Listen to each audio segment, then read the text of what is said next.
Story অহংকারী বউ part 4। তার পরের দিন ম্যাডামদের সাথে চিটাগং চলে আসি। বিকালের দিকে চিটাগং গিয়ে পৌঁছাই। তারপরের দিন সকালে ম্যাডামের সাথে নতুন অফিসে যাই। এই অফিসটা অনেক সুন্দর। ম্যাডাম যাওয়াতে সকলে দাঁড়িয়ে গেল আর আমাদের সবার পরিচয় করিয়ে দিল।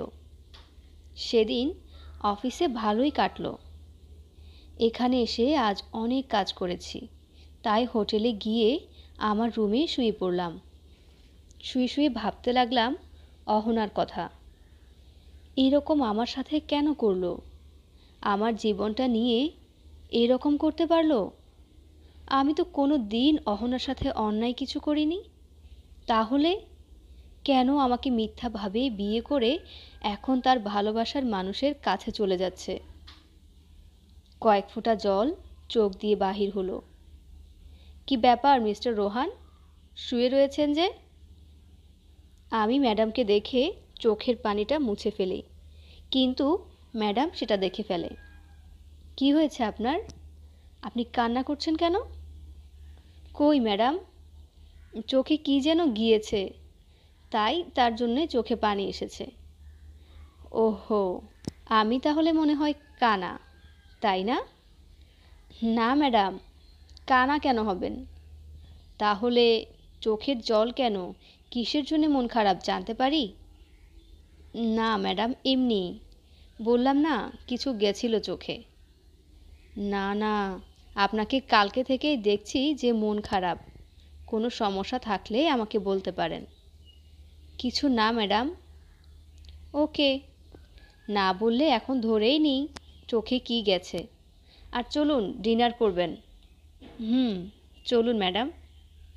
তারপর গিয়েই ডিনার করতে লাগলাম। কি রোহান, আজ সারাটা দিন কেমন কাটলো? ভালো। আপনাদের? ভালো। সকলেই খাবার খেলাম। তারপর কিছুক্ষণ সবাই মিলে এ কথা ও কথা বলতে লাগলো। তারপর আমি রুমে চলে আসি। কতটা কষ্টে আছি আমি, সেটা আমি ছাড়া আর কেউ জানবে না। অহনাও আমাকে ভালোবাসে না, শুধু মিথ্যাভাবেই বিয়ে করেছে। চোখটা বুঝে ঘুমানোর চেষ্টা করলাম। কখন যে ঘুমিয়ে গেছি মনে নেই। এই যে মিস্টার রোহান, উঠেন, অফিসে যেতে হবে।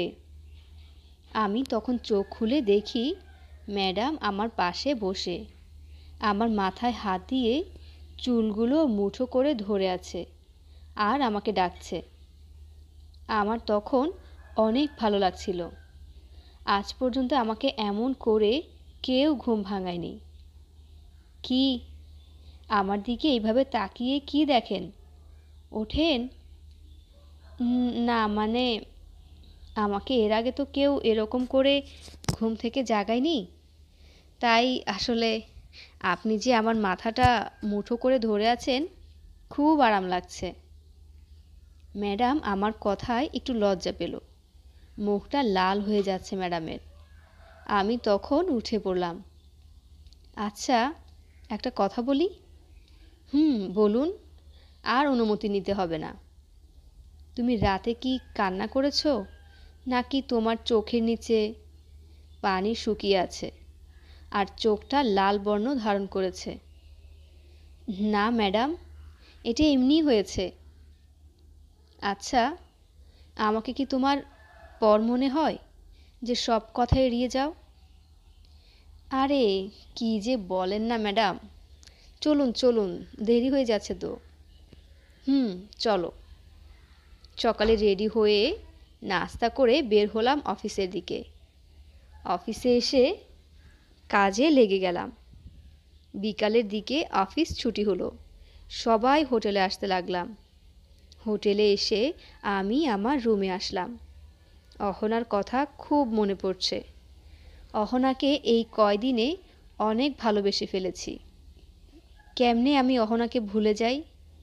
কি করে পারি আমি? অহনাকে ভুলে যেতে খুব ইচ্ছে করছে। অহনার সাথে কথা বলতে। জানি না কেন করলো এরকম আমার সাথে। খুব কষ্ট হচ্ছে। ফ্রেশ হলাম। আমাদের রুমে আসতে বলল ম্যাডাম, আপনাকে ল্যাপটপ সাথে নিয়ে। জি, আসতেছি। তারপর ম্যাডামের রুমে গেলাম। এই কাজগুলো করো তো, খুব দরকারি কাজ। আমি কাজগুলো করতে থাকি। ম্যাডামের দিকে চেয়ে দেখি ম্যাডাম একটা কাজ করছে, কিন্তু মনে হয় মিলাতে পারছে না। ম্যাডাম, কোনো সমস্যা? হুম, এই কাজটা মিলাতে পারছি না।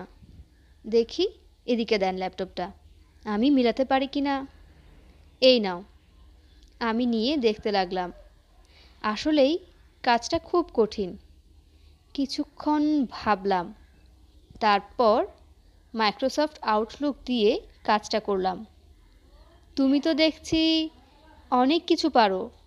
যেখানে আমি বিদেশ থেকে পড়ে এসে পারলাম না, সেখানে তুমি কিছুক্ষণের মধ্যেই মিলাই দিলা। এই আর কি ম্যাডাম। তারপর কাজ করতে লাগলাম আমার।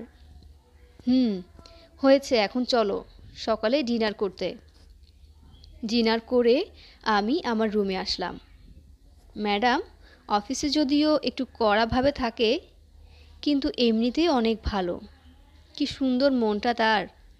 এটা ভাবতেই অহনার কথা মনে পড়ে গেল।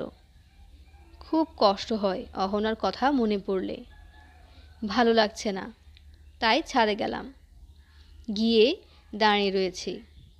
সমুদ্র সৈকত দেখা যাচ্ছে এখান থেকে। আমার মনে যেমন ঢেউ, তেমনি সমুদ্র সৈকতের ঢেউ দুটোই সমান। এখানে এত রাতে কি করছো? আমি পিছনে চেয়ে দেখি ম্যাডাম। না মানে ম্যাডাম, এমনি। জানো, আজ আমার মনটা খুব খারাপ। কি হয়েছে ম্যাডাম? ও ম্যাডাম ম্যাডাম ম্যাডাম, খালি ম্যাডাম। আমার একটা নাম আছে, আরোহী। আমাকে আরোহী বলে ডাকবে। না মানে, এটা কি ঠিক হবে? আমি কই আর আপনি কই ম্যাডাম? চোখটা না তুলে ফেলবো যদি আরেকবার ম্যাডাম শুনি। ওকে, আর বলবো না। আরোহী। এই তো, এখন কতটা ভালো লাগছে। ম্যাডামটা এখন আর ভালো লাগে না। কিন্তু কি যেন বলতে চাইছেন? কিসের কষ্ট আপনার? শুনে কি করবে? তার জন্যে যে আমি এখনও অপেক্ষা করে আছি, কিন্তু তার তো কোনো খবর নাই। এটা বলে আরোহী কান্না করে দিল।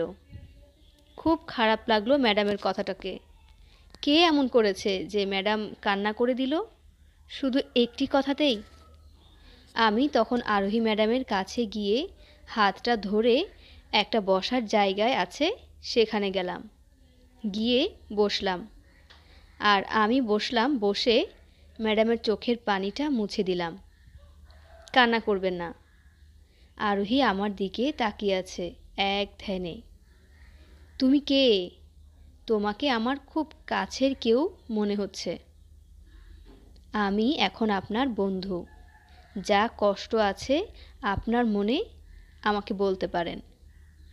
তুমি যে একটু আগে আমাকে আমার ভেজা চোখটা মুছে দিলে, সেই রকমভাবে আমার এক সাথী ছোটবেলায় আমাকে মুছে দিত। আমি ম্যাডামের কথায় অবাক হয়ে গেলাম। ও, তাহলে সেই খেলার সাথীটা কই আপনার? আমি তার সাথে ছোটবেলায় খেলা করতাম সারাদিন। আমি একসময় তাকে ছাড়া চলতেই পারতাম না। হাসি, কান্না, বেদনা সব কিছু করতাম। কিন্তু আমার আব্বু আমাকে সেখান থেকে নিয়ে এসে পরে ঢাকাতে, তারপর আর 15 বছর সেই গ্রামে নিয়ে যায়নি। 16 বছর পর যখন সেখানে আমি যাই, কিন্তু তাকে পাই না। আমি যে তাকে ছাড়া এখনও ভালো নেই। চিন্তা করবেন না, আপনি তাকে খুব তাড়াতাড়ি খুঁজে পাবেন। না পেলে আমি সাহায্য করব বাহির করতে। তাই তোমাকে অনেক ধন্যবাদ। এটা বলে আরোহী ম্যাডাম তখন আমার হাতটা ধরল। আমি তখন ম্যাডামের দিকে তাকাই। সরি, মাফ করো। একটু এভাবে তোমাকে জড়িয়ে ধরে থাকলে কি রাগ করবে? না, সমস্যা নেই। আরোহী ম্যাডাম তখন আমাকে আরও একটু শক্ত করে ধরে বসে রইল। বন্ধু হবে আমার? হুম, এভাবে যে বন্ধু আর ভালোবাসার মানুষটাই ধরে থাকতে পারে। হুম। দুজনে ছাদে বসে আছি, আর আরোহী আমাকে শক্ত করে জড়িয়ে ধরে আছে। তার মনে যে কষ্ট সেটা একটু দূর করতে চেষ্টা করছে। আমি একটু, তুমি জড়িয়ে ধরবে আমাকে? বন্ধুই তো, ধরলে সমস্যা নেই। আমি তখন ম্যাডামকে একটু জড়িয়ে ধরলাম। ম্যাডাম চুপ করে বসে রয়েছে। এভাবে অনেকক্ষণ থাকলাম। কিছুক্ষণ পর মোবাইলে ফোন আসে। আমি তখন ফোনটা বাহির করে দেখি আমার এক বন্ধু ফোন করেছে। আমি তখন ফোনটা রিসিভ করি। করার সাথে সাথে, দোস্ত, একটা সমস্যা হয়েছে। কেন, কি হয়েছে? প্লিজ, তুই ভেঙে পড়বি না। না না, বল। না, তুই বল। আমি ওর কথা শুনে আমার হাত থেকে মোবাইলটা পড়ে যায়। চোখ দিয়ে জল গড়িয়ে পড়তে থাকে। কি হলো তোমার রোহান? এটা আমার সাথে অহনা করতে পারলো?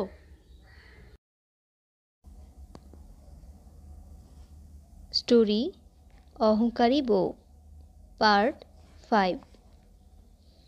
এটা আমার সাথে অহনা করতে পারলো? কি হয়েছে রোহান তোমার? বলো আমাকে। তেমন কিছু না। আমাকে বলবে না তুমি? হুম, সময় হোক, কেমন? আচ্ছা, যাও, বলা লাগবে না। আমি মাথাটা নিচু করে রইলাম। আরোহীকে বলতেও পারছি না।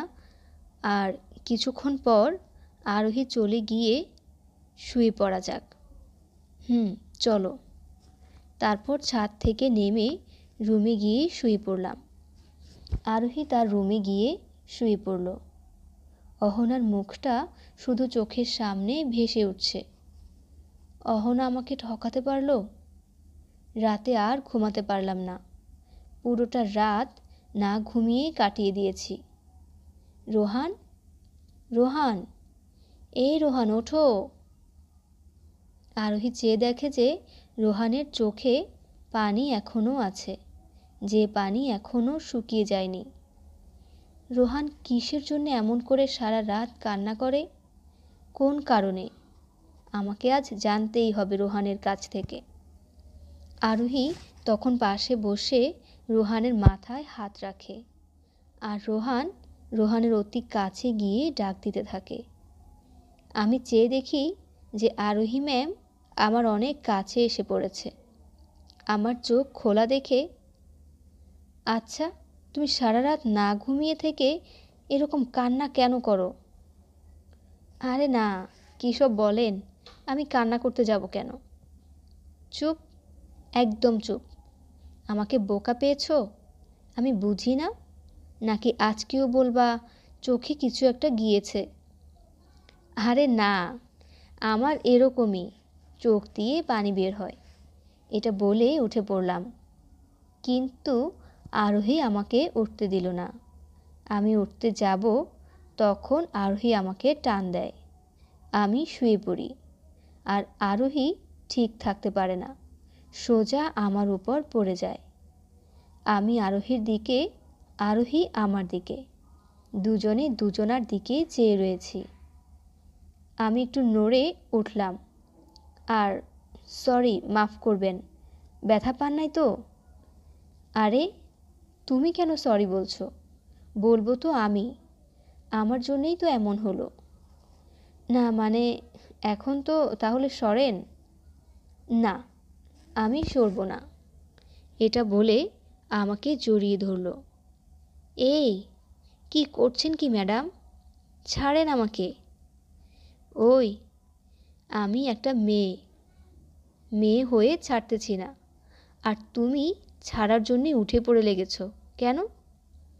কেউ দেখে ফেললে তো সমস্যা, তাই। আমাকে তুমি তুমি করে বলবা, আর শুধু অফিসে ম্যাডাম বলবা, তাছাড়া নাম ধরে ডাকবে, আর তুমি করে বলবা। না মানে, এই কি করেন, কি করেন? আমার মুখের কাছে মুখটা এনে যদি আরেকবার আপনি বলো না, তাহলে দেখো কি কি করি। আচ্ছা, আর বলবো না। আপনি এখন এখন তুমি করে বলবো। আচ্ছা, তুমি কি কোথাও শুনেছো বন্ধুকে আপনি করে বলতে? তাহলে তুমি কেন বলো?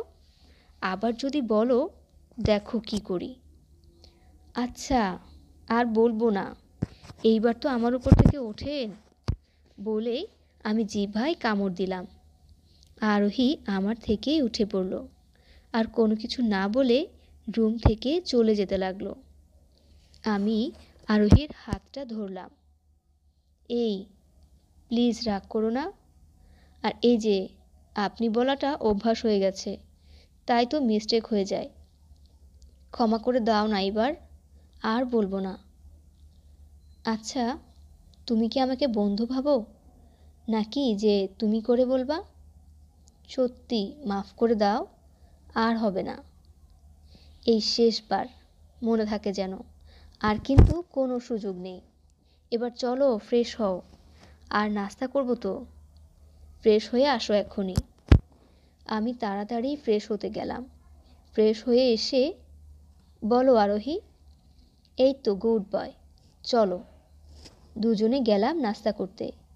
গিয়ে দেখি আমাদের জন্যে আর সবাই না খেয়ে বসে আছে। কি মিস্টার রোহান, এত সময় লাগে কেন উঠতে? বউ নিয়ে আসলেই তো হয়। আর বউ না থাকলে তাড়াতাড়ি শুভ কাজটা সেরে ফেলো, তাহলে আর দেরি হবে না। না মানে, দেখা যাক।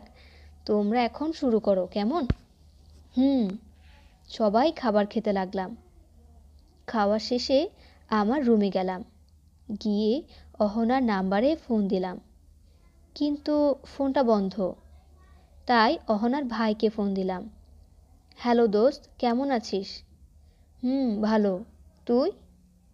তুই কবে আসবি? এই তো 2 দিন পর।